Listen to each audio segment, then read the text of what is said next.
Potato Diary. My name is Peter Klein. Thank you very much for tuning in today. Coming up on the show, we are going to be looking at the National Football League, what happened on Sunday, going to get ready for what's going to happen next Sunday as we look at the Fantasy Football Waiver Wire, as well as looking at the stupid good fantasy football team. We'll explain that in a little bit. And of course, the Texas Rangers are off to the World Series, so we're going to discuss some baseball and get ready for tonight's Calgary Flames game against the New York Rangers. It should be a lot of fun. Hopefully you like this. You can literally like the video, subscribe to the channel, leave a comment on YouTube. That helps if you're watching. If you are listening in podcast form, rate, review, subscribe wherever you can. If you want to get in touch with me, I am on social media, Twitter, Instagram, and TikTok. I'm at Primetime Klein, twitch.tv/primetimepk, and you can email this show, couchpotatodiary@yahoo.com. Just quickly off the top here, want to say that this Sunday, Game Over Calgary is going north as myself and Audie James head into enemy territory to Edmonton, where it is going to be us along with Julian McKenzie going up there with the Game Over Edmonton people. We're going to be talking all about the Heritage Classic. We're going to be at the Pint on White up in Edmonton. Tickets are free. Come hang out, have a great time, talk some hockey after the Heritage Classic between the Calgary Flames and the Edmonton Oilers. So that is what is coming up in my world. What's coming up in your world, if you're going to continue to watch or listen, is some talk about the NFL.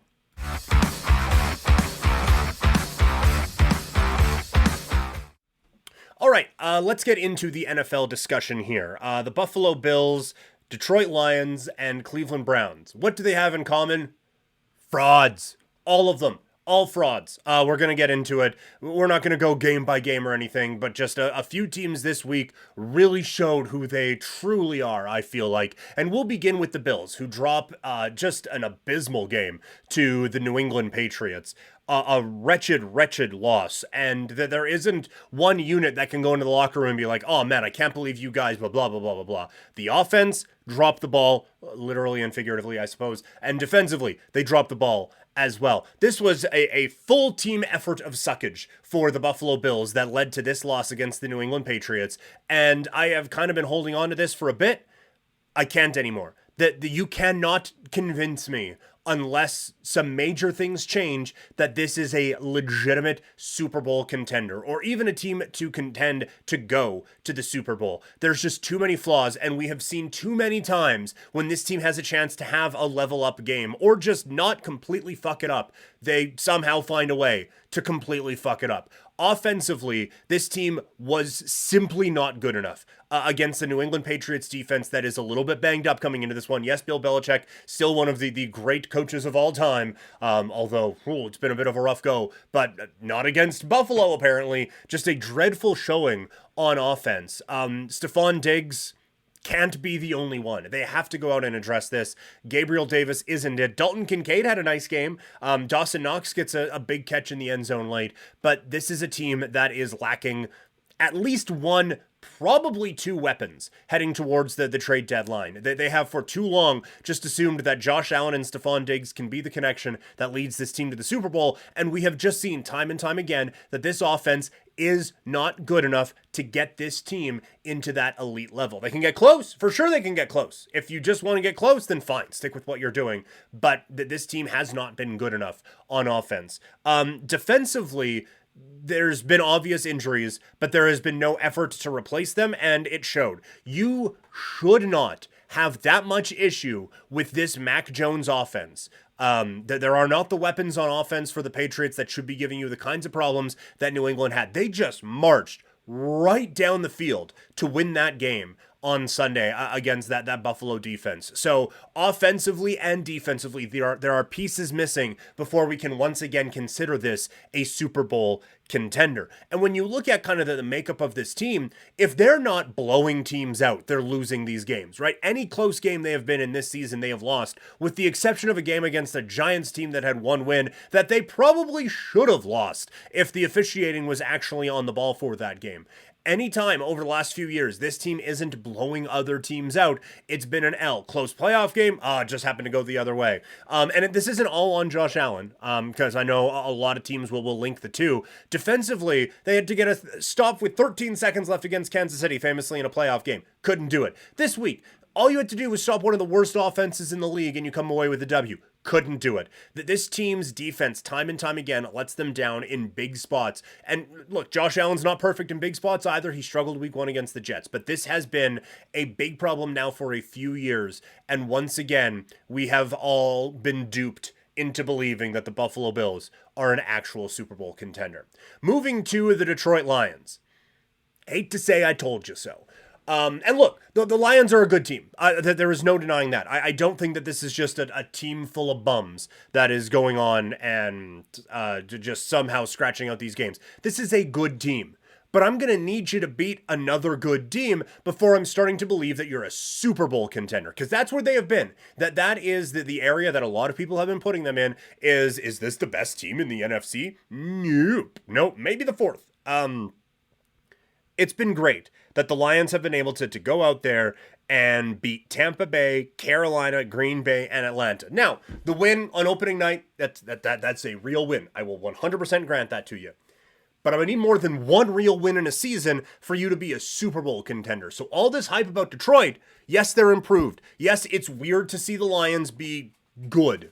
But wins over Tampa Bay, Carolina, Green Bay, and Atlanta does not a Super Bowl contender make. Can they get there? Sure. But this was a chance to play a real actual team, a real actual offense, and they got the hell kicked out of them. So, sorry, I just can't buy that you are a Super Bowl contender yet. Also, the Cleveland Browns, this historic defense that could lead the Browns to a championship. Could this be the modern day version of those Baltimore Ravens teams or the Tampa Bay Buccaneers that had Trent Dilfer and Brad Johnson lead them to Super Bowls? Nope. 38 points against Gardner Minshew. Should have lost that game. A number of occasions should have lost that game. If I would be more surprised to find out that the refs didn't have money on that game. That was a ridiculously officiated football contest the whole way. But no, that this Browns team 100% is just absolutely a fraud, I think. Any thought that this defense can carry this team to a championship, it just needs to just fly very far away. Again, great players on this defense, and they can show up. But that was a horrendous performance. You cannot tell me you're a historically good defense and do that against Gardner Minshew. So again, sorry, I just can't buy that this Cleveland team is going to be the one that rides through the AFC North. So I thought this week was a big week for exposing fraudulent teams across the National Football League. A couple other notes here from one game, Washington taking on the New York Giants. I know the one that everyone is talking about this week. I think people are jumping the gun a little bit in going with Tyrod Taylor over Daniel Jones. And we all know I'm not the biggest Daniel Jones fan, but I do think I think we're forgetting something very important in all of these conversations about this. When we're looking at, the offense is running so much smoother with Tyrod Taylor than with Daniel Jones. Like, can we think of what could be another reason for that? Maybe. Okay, well, who was the running back the last time Daniel Jones played quarterback? Oh, it was Matt Breida. He's fine. Who was the running back with Tyrod Taylor? Oh, it's Saquon Barkley. Oh, well, that might be a bit of a difference then. Like, it just... And look, again, I am not a Daniel Jones defender. I feel very vindicated this season at the way it has gone for the Giants with my Daniel Jones is not very good, and the Giants are making a big mistake in signing him to a contract, although it's rather cuttable after, I believe, next season. But this is just like, holy shit, people are ready to move on from this kid fast. So good for Tyrod, and hopefully he does get an opportunity, because anytime he has had one, something weird has happened that has taken it away. So hopefully he does get a legitimate opportunity somewhere, but this feels a little bit quick on the trigger there. Maybe he'll get an opportunity in Washington, because Sam Howell is not it. This is not a Giants defense that you should just be putting up 7 points against. And one of the things we talk about, there are weapons out in Washington, McLaurin, Dotson, but it's just... The processors aren't processing the way they should be processing, and that's been a problem for Washington this season. All right, let's put that week behind us and get ready for week 8 in the NFL. Flying through this NFL season already, week 8. Fantasy football waiver wire time. We begin at the quarterback position. Probably don't watch the game, but Derek Carr might be the best streaming option this week, going up against a Indianapolis defense that just gave up 40 points to PJ Walker and whatever piece of shit Deshaun Watson is doing these days. 34% owned. He's going to be available for you at the quarterback spot. At wide receiver, Kendrick Bourne, 27% owned. He is by far the best weapon that the New England Patriots have. Probably not an every week start, but there are going to be some matchups that I think he's going to be able to take advantage of, and he is going to have opportunities that other wide receivers just simply don't get.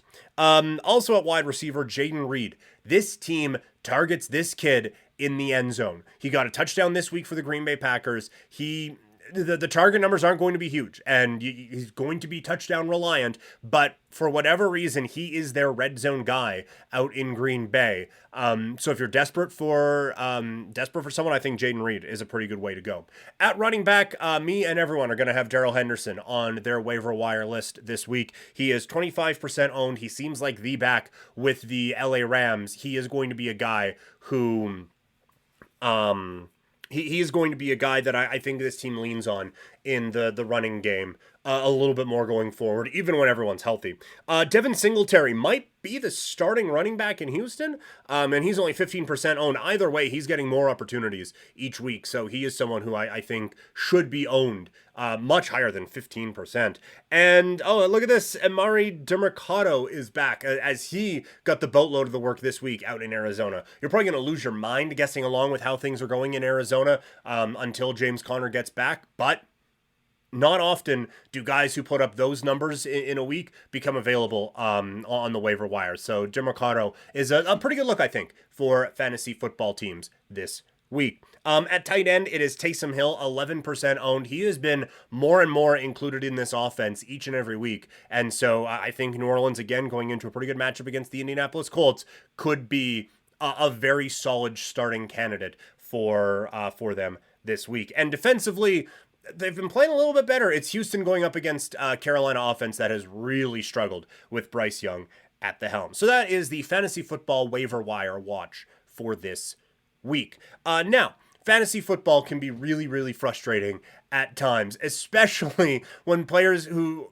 are barely owned or not even very good come up with strong performances. So every week we are going to catalog how does just stupidly how would a stupidly put together team do each week in fantasy football. So we look for players who are barely owned and who absolutely balled out this week. So here is the stupid good fantasy football team coming out of week 7. At quarterback, Gardner Minshew, just 8% owned, balled out against Cleveland's elite defense with 28.1 fantasy points. Joshua Kelly, running back for the LA Chargers, 21% owned, 13.5 fantasy points as the Chargers continue to underwhelm, but at least Josh Kelly got some points.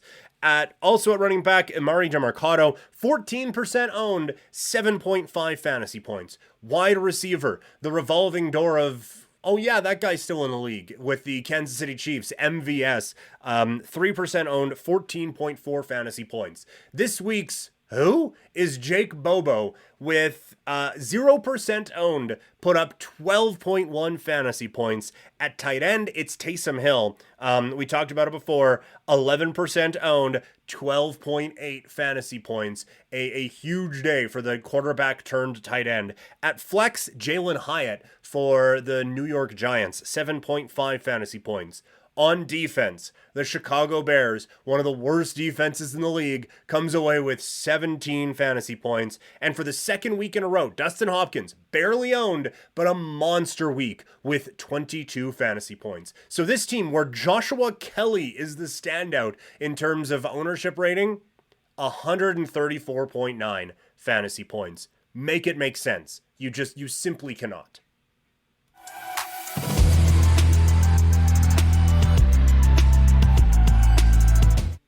The Calgary Flames are back in action tonight as they take on the New York Rangers. Calgary back home after stumbling on a road trip. And they are in need of some home cooking and in need of a very strong performance tonight. The main thing that has stood out to me, they seem a step behind quite a bit.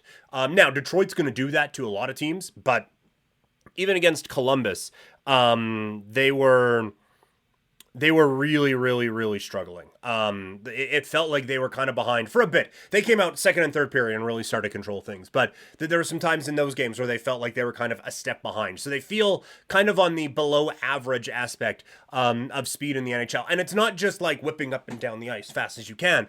It's the play in the offensive zone. You see how quickly Detroit is able to move the puck. Calgary doesn't do that. It's okay. This guy has it. There's a beat. There's a beat. Okay, now this guy has it. Beat. Okay, now this guy has it. It isn't a crisp operation right now for the Flames. The puck isn't moving quickly. The players aren't moving quickly. Both of those things would be nice to change for the Flames if they're going to continue to make any kind of a push here in the Western Conference. Defensively, this team is getting better, and that's something we thought that would happen. I know we're saying this coming off of a night where they gave up 6 against Detroit, but again, that's the best offense in the league right now. But you are starting to see a little bit more structure. You're still seeing some breakdowns that led to a couple of goals. 3 guys chasing one dude on one side of the net, leading another player wide open. That's happening still a bit too much, but you are seeing at least a little bit more structure. They're not always running around. There are breakdowns and they have led to goals. That needs to be fixed 100%. But it does seem like each game, the structure is getting a little bit better and a little bit better and a little bit better. Between the pipes, Markstrom has been really strong. Vladar kind of got hung out to dry, I think, a little bit, but there was a couple of those that would have been really nice if he could have stopped. But Markstrom has been quite solid so far this season, like getting back to the guy who he was supposed to be. And that's a real upside for the Flames. I think one of the guys who has to step up tonight is Nazem Kadri. He has been, I was trying to think of a comparison, and the best way I can describe what we've seen from Nazem Kadri so far this season is he's like the running back who just gets what's blocked for him. Like, Kadri isn't out there creating. I don't know if he's out there making a whole lot of guys better. He has just, like, if there's a shot, he'll take it. If there's a pass, he'll take it. But there isn't a whole lot where, oh, this guy is driving play, that this guy is dictating how things are going on the offensive side of things. It's just, oh yeah, he's got the puck and now, here's a shot. I didn't put a lot of thought into that. Maybe there was a better option, but there was a shooting lane there, so I shot. It's just, right now, it feels like he's taking the path of least resistance, and that is the opposite of the type of Nazem Kadri that we thought we were going to get out here in Calgary. So he needs to be better tonight. Defensively, that defensive structure we talked about is going to be tested, as the Rangers have a lot of very talented hockey people on their side, and an offense that has struggled goes up against one of the best goalies in the world this evening. So it's going to be a difficult test for the Flames, but maybe home cooking is just what this team needs after a bit of a shaky end to that road trip. Speaking of road teams' performance, the American League Championship Series, the road teams balled out, and now the Texas Rangers are going to the World Series.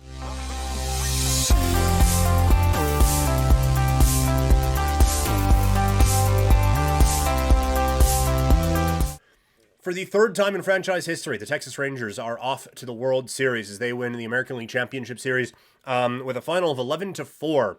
Just 2 years removed from losing over 100 games, this team is back. There's a number of different ways to go with this. I think one of the obvious ones is you can see the calming influence of a Bruce Bochy when you see how much things kind of fell apart for Texas at home to be totally comfortable going into Houston and winning 2 games in a place that many have faltered is a real statement to the job that Bruce Bochy has done with this team. And Corey Seager, a player who has struggled all series, still has the confidence to go up there and just mash. I think this was a really good job by Bruce Bochy, managing a team that looked cooked with a bullpen that looks shot after a couple of really bad games. Managers still matter in 2023 in baseball, and Bruce Bochy is a prime example of that. The big story of this series is obviously Adolis Garcia, who just hit monster bomb after monster bomb, admired a single in Game 7, got hit in Game 5, and apparently woke up the Houston Astros. This is a dude who was designated for assignment, was on waivers, anyone could have picked him up, was basically sold to the Rangers for a minimal amount of cash, and now he was the defining player of the American League Championship Series for the team that is going to the World Series. This guy just absolutely mashes, was aggressive on the bases in Game 7, which helped create a run. It is one of the cool stories in sports. I'm not going to go too far into it, but it is kind of funny that the Texas Rangers are now firmly behind a guy who admired a home run and maybe, let's just say, tossed a bat or two. I find that part rather amusing, but credit to the Texas Rangers and the job that they have done in kind of unearthing a great project in Adolis Garcia. They're now off to the World Series. Interesting offseason coming up for Houston because they have had a lot of good players leave over the last little bit, right? Garrett Cole leaves, George Springer leaves, Carlos Correa leaves. So there's been an exodus of talent. I don't want to say, oh, well, everything's catching up to them now, but they had to work really hard to make their way to the American League Division Series on the final day of the regular season, wrapping up the West, and now they fall one game short of making it back to the World Series. The sky is not falling. I'm not saying blow up the Astros. I'm just saying maybe they need to be a little bit more aggressive this offseason in acquiring a little bit more talent to help put this team back over the top. But they will be back. This was a really, really fun series, and the Astros were a big part of that, obviously, coming up just a little bit short. But should be an interesting World Series. We'll see what happens tonight with the Phillies against the Arizona Diamondbacks. I have an opinion on how that's going to go, and I'm putting my money where my mouth is. And today,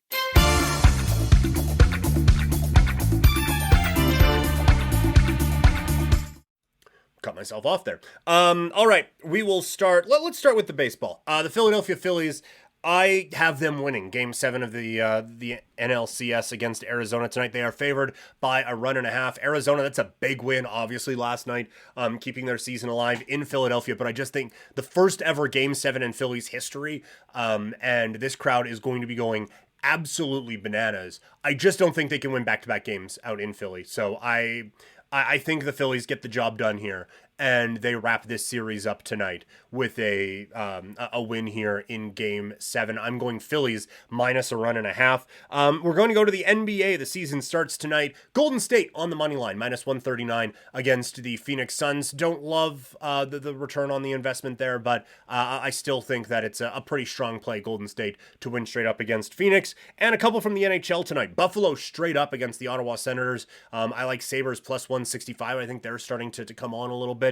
And I think the Red Wings, this team is just scoring so many goals. It's going to be tough for Seattle to keep up tonight. I have Red Wings minus 1.5 against the Seattle Kraken. So that's today's ticket, and that's today's show. Thank you all so much for tuning in. Like I said, Game Over is hitting the road as myself and Audie head up to Edmonton this weekend for Game Over after the Heritage Classic. We are going to be at the Pint on White, immediately after the Heritage Classic, getting you all the breakdown you need for the latest outdoor game in the NHL. So we're going to be in Edmonton. Tickets are available right now. I have tweeted the link. I've posted it on Facebook. It's in my Instagram story right now. Their tickets are free, so come hang out. As far as I'm concerned, the rest of the week, I'm going to be on Sportsnet 960 coming up Wednesday, Thursday, Friday, and then Monday, Tuesday of next week, which, yes, makes a very quick trip back from Edmonton. So hopefully that goes all right. My dog is losing her shit in the back, so I really have to go. But we're going to have a big CFL discussion and NLCS recap coming up tomorrow. And the regulars to the rest of the week. My dog's going crazy. I got to go. I'll talk to you all later.